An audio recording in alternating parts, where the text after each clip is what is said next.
Hello, my old friend. Avec Game of Thrones et House of the Dragon, nous avons eu de nombreuses personnes s'asseoir sur ce fameux trône de fer. Mais d'où vient le trône et quelle est son histoire? Eh ben je vous en parle et c'est juste après ça.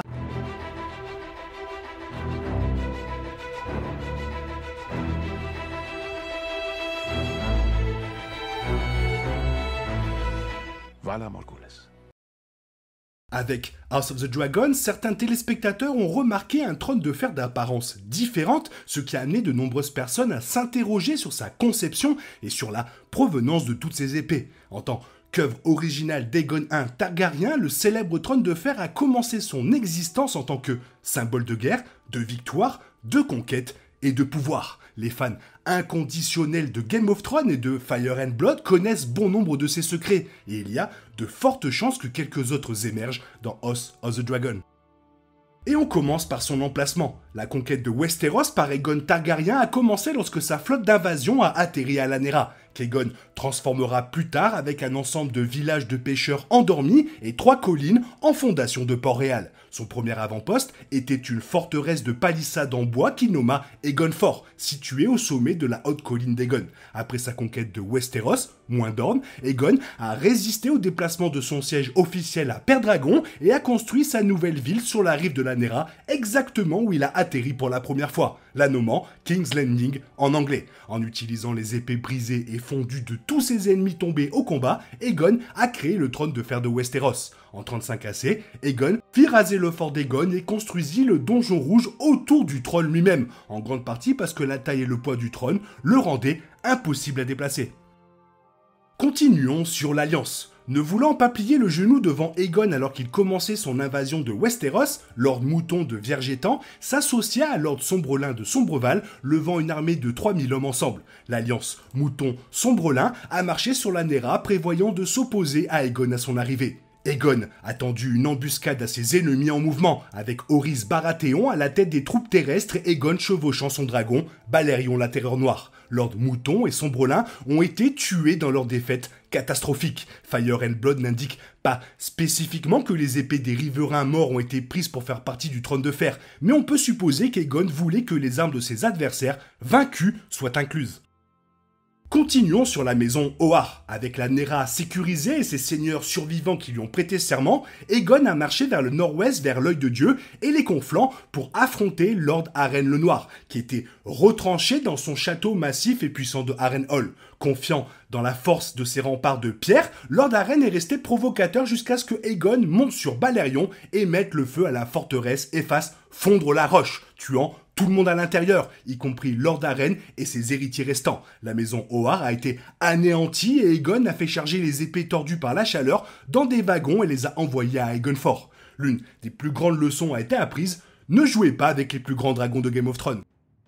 Ce qui nous amène à la dernière tempête. Argilac Durandon, également appelé le roi de l'orage, rassembla une grande force de bannerets aux accalmies, et ne voulant pas être cuit vivant dans son château comme les Ohar, mena son armée sur le terrain contre les Targaryens et leurs alliés. Les forces d'Argilac et d'Aegon se sont affrontées dans les accalmies lors d'une bataille appelée plus tard la dernière tempête. Aegon a finalement triomphé, son ami le plus proche, Orys Baratheon, abattant Argilac sur le champ de bataille. Baratheon épousera la jeune veuve d'Argilac, Lady Argella, et prendra Accalmie et le sceau de Durandon, un cerf couronné comme sien. Comme les épées de Viergétan et Sombreval, on peut supposer que les épées du dernier roi de l'orage sont représentées sur le trône de fer.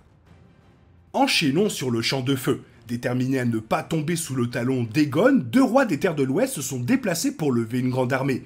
Hors de Haut-Jardin, le roi avancé du Bif, Mern IX, de la maison Jardinier, fit rouler ses unités pour rejoindre les forces de Lorraine I Lannister, le roi du Roc. Ensemble, ils ont aligné une armée de 55 000 hommes, la plus grande armée jamais vue à Westeros. Réunion sur les plaines au sud de Lanera, une bataille massive enthousiasmée entre Aegon et les 2 rois, finalement nommé le Champ de Feu. Aegon était victorieux avec le roi Mern mort et la maison Jardinier éteinte. Aegon a ordonné que les épées des ennemis morts soient rassemblées et envoyées en aval vers Aegon Fort. Ayant perdu un peu plus de 100 hommes, le roi Lannister s'est retiré et a plié le genou devant Aegon le lendemain, ce qui a ensuite conduit Aegon à faire de Lorraine Lannister I le seigneur de Casterly Rock et le gardien de l'Ouest.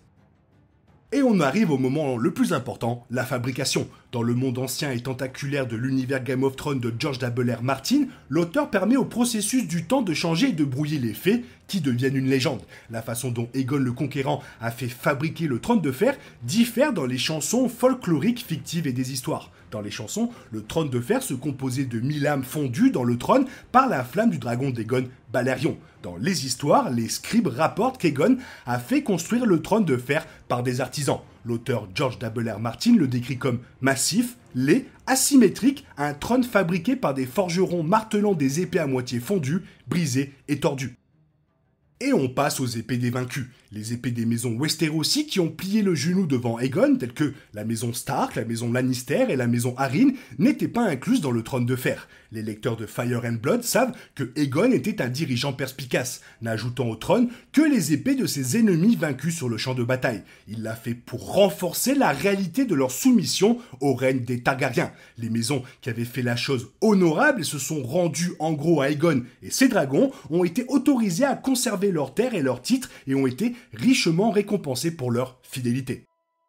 Attention, asseyez-vous légèrement. Le sage Aegon voulait s'assurer que lui et ses descendants comprenaient les dangers de gouverner les 7 royaumes, en concevant un trône où l'occupant ne peut pas se détendre, en disant un roi ne devrait jamais se reposer tranquillement. Festonné de métal déchiqueté et de lames, le trône de fer exige que la personne assise se perche légèrement, le dos droit et méfiant. Le dossier du trône est bordé de pointes de métal acérées et les accoudoirs retiennent une multitude de pointes et d'arêtes acérées. Même en étant prudent, un certain nombre de membres de la famille royale Targaryen ont été réduits par le trône. Le roi Viserys I Targaryen a trébuché, s'est coupé la main jusqu'à l'os, et 2 doigts ont finalement dû être amputés pour éviter l'infection. Plus tard, les personnages de l'ère Game of Thrones qui auraient pu mériter le trône de fer auraient bien fait de réfléchir à 2 fois avant de le prendre.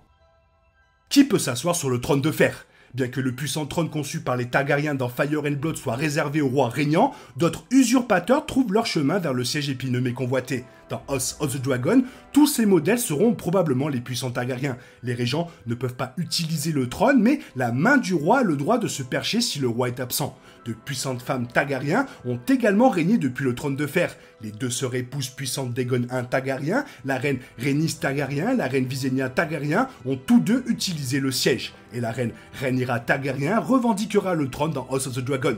Seul le temps nous le dira si cela sera également traduit à l'écran. Et pour finir, le trône en tant que bourreau. Si l'on en croit les légendes, on murmure que le trône de fer possède la capacité d'exécuter son occupant. Le roi Maegor I Targaryen a été découvert mort sur le trône de fer, les bras et le corps couverts de blessures et de blessures graves. Même s'il y avait beaucoup de personnages infâmes dans les avirons qui auraient pu commettre un assassinat, de nombreux courtisans croient que c'est le trône lui-même qui a éliminé Maegor. Voilà, c'est tout ce que j'avais à dire sur le trône de fer. Toi, qu'est-ce que tu en penses? Fais-moi part de ton avis dans la zone commentaire. Sinon, il est temps pour toi de retrouver le cours normal de ta vie. On se retrouve demain pour une nouvelle vidéo. Bisous, bisous, bye bye.